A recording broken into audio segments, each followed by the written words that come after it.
Hello friends, അങ്ങനെ നമ്മുടെ ദളപതി വിജയുടെ പൊളിറ്റിക്സിലേക്കുള്ള എൻട്രിക്ക് തുടക്കം കുറിച്ചിരിക്കുകയാണ്.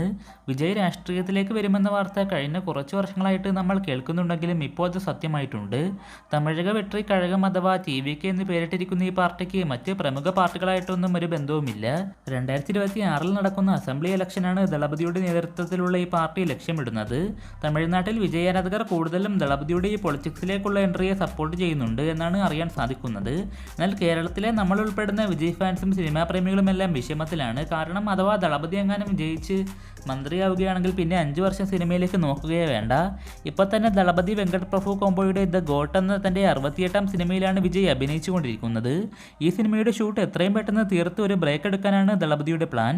അതുപോലെ ദളപതിയെ നായകനാക്കി കാർത്തിക് സുബരാജ് സംവിധാനം ചെയ്യാൻ പോകുന്ന 69ാം സിനിമ ഒരുപക്ഷെ അദ്ദേഹത്തിൻ്റെ ഈ ഡിക്കേഡിലെ അവസാന സിനിമയായി മാറാനുള്ള സാധ്യതയും കാണുന്നുണ്ട്. സൺ പിക്ചേഴ്സ് നിർമ്മിക്കുന്ന സിനിമയിൽ SJ സൂര്യയും പ്രധാന വേഷത്തിലെത്തും.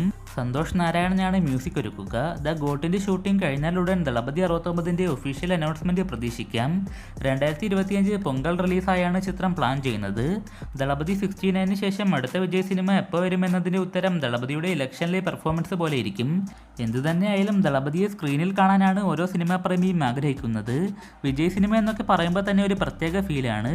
ഒരുപക്ഷെ നമ്മളെല്ലാവരും അനൗൺസ്മെൻറ്റ് മുതൽ റിലീസ് വരെ മാസങ്ങളോളം ഓരോ അപ്ഡേറ്റിനായിട്ടും കാത്തിരിക്കുന്നത് വിജയ് സിനിമകൾക്കായിരിക്കും.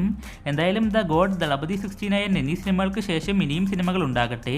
നിങ്ങൾക്ക് ദളപതി പൊളിറ്റിക്സിലേക്ക് വരുന്നതിനെക്കുറിച്ചുള്ള അഭിപ്രായങ്ങൾ എന്തൊക്കെയാണെന്ന് താഴെ പങ്കുവെക്കുക. കൂടുതൽ സിനിമാ വാർത്തകൾക്കായിട്ട് ചാനൽ സബ്സ്ക്രൈബ് ചെയ്യുന്ന കാര്യം കൂടി പരിഗണിക്കുക.